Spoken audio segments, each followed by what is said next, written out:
Welcome back, everyone. And this is not a welcoming sight as we come back on the air. This is where things ended up today. You see the Dow Jones Industrial Index.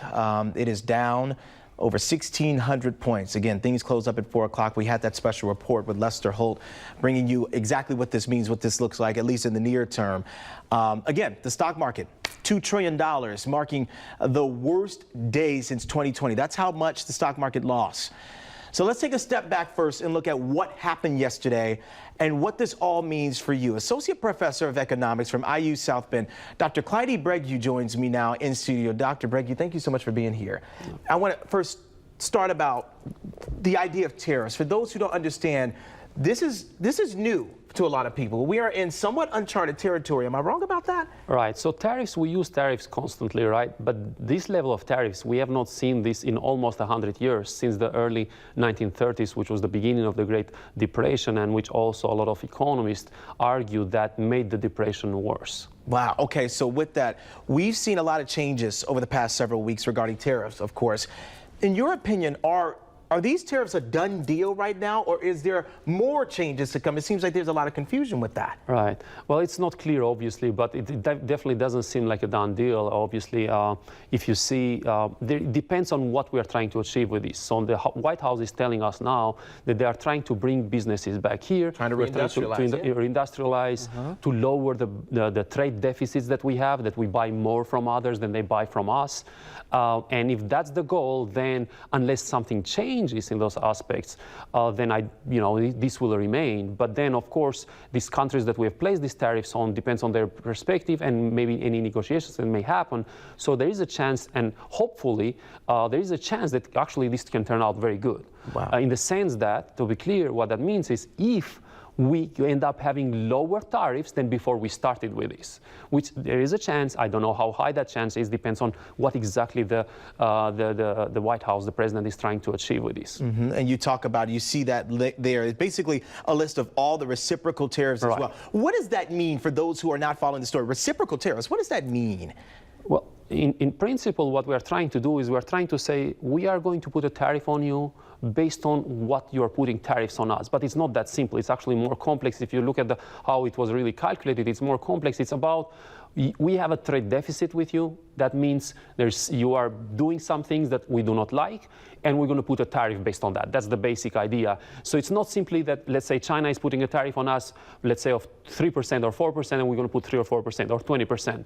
It's more complex than that. You say we have a trade deficit with China at this level, and based on that trade deficit, we think that China is not being fair with us, and therefore we're going to place these tariffs in place. So the calculation there, a lot of economists have found it somewhat odd the way it's done, but that's the basic logic. There are friends involved in this. I say friends, talking in terms of allyship, and you know, you're talking Canada and Mexico.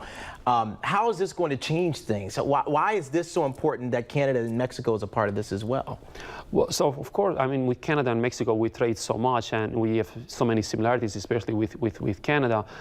So it's definitely going to impact what we are doing. We're buying a lot of fossil fuels from Canada, for example, and they may try to find other ways to ship, to get these fossil fuels out of their country instead of sending them to us, because that may not necessarily be good.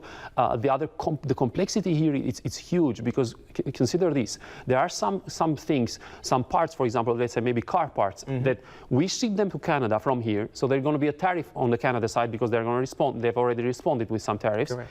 And then that part comes back to the U.S., so it's going to be tariffed twice. Wow. The same part. So the supply chains, let's call it, are so complex today that the actual impact, it's really hard to really say until we see it, but obviously we kind of can guess from that based on what happened to the stock market. People at home are saying, look, this is my retirement. We looked at the stock market a short time ago. We saw where things closed up just about the last, 22 minutes or so. People at home are like, look, this is my retirement. Why should people at home care about tariffs? Why should people at home care about negotiations and tactics? Why is that so important, do you think, in this moment for us, at least in the eyes of the president and his supporters? Well, so it depends on what perspective you take, obviously, right? But as a citizen living in the U.S., we are going to be impacted by this directly because the prices of those goods that we're going to put tariffs on are going to go up. Now, that's a one-time increase. Doesn't mean that we're going to continue to go up. So that is different from saying inflation will increase. Got it. But prices will go up for those goods. And then it depends on what the Federal Reserve does in terms of if we have inflation or not. In addition to that, then it depends, the economy is going to be impacted. So that's the second stage effect. Now, the people who are that work on the goods that we are putting tariffs on may benefit because they will be protected. But for the rest of us, we're going to be paying higher prices and probably having fewer jobs as well. Because those entities have to pay that money somehow. Right. And we will have less money to buy other things. If we have to pay more for our avocados, for example, we're going to have less money to pay for something else. So then there will be fewer jobs in other sectors. And then ultimately, if the economy gets impacted, then our 401k is going to get impacted because the stock market, as we saw today, will follow, and that will mean that our retirement accounts will go down as well. So it depends on the perspective and what we are looking for. I want to talk about businesses. I mean, what would you tell businesses who need aluminum or steel, or you talked about car parts? Should they sit and watch and continue to just wait and be patient? What do they do? I mean, should they have already bought aluminum and steel and things like that before today? Right. Well, hopefully they did some, right? It would be hard for, obviously every business has their own specifics and they will know about that. But, it's a tough situation to be in for sure, because usually when businesses make business decisions, important business decisions, right? In order, for example, expanding and building another factory, you don't make the decision based on what's going to happen in the next 1 year or 2 years, right? You need stability. You need to know what's going to happen. So, for example, if we think that these tariffs are going to be here only for the next 3 years, right, until the next administration comes in, then these businesses may hold off some of their investments. We know already some of them have held off, just understanding what's going to happen, first of all, with the tariffs. But some of these businesses, even if we are trying to bring them back, they may not necessarily come back that fast because they will be not sure of what's going to happen with the tariffs after this. And then if the tariffs go away, well, then, they made the wrong decision. So those are the calculations that businesses have to deal with, unfortunately, not very easy ones. If you can, and really quickly in 10 seconds or less, people say this is being done because there's an effort to revitalize our economy and in essence, make us great again. That's what some of his supporters are saying tonight. Do you think this is the right way to go about it? A lot of people are saying, well, we're trying to make more money. Is this the way to make more money? Do you think, based on your expertise, this could work in the long run? Most economists would disagree with that.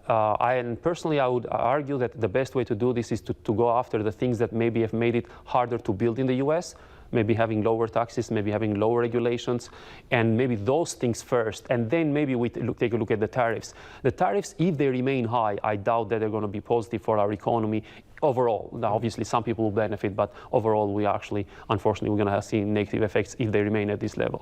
Okay. Watch this space, of course. Dr. Breggy, thank you so much for your input and your insight.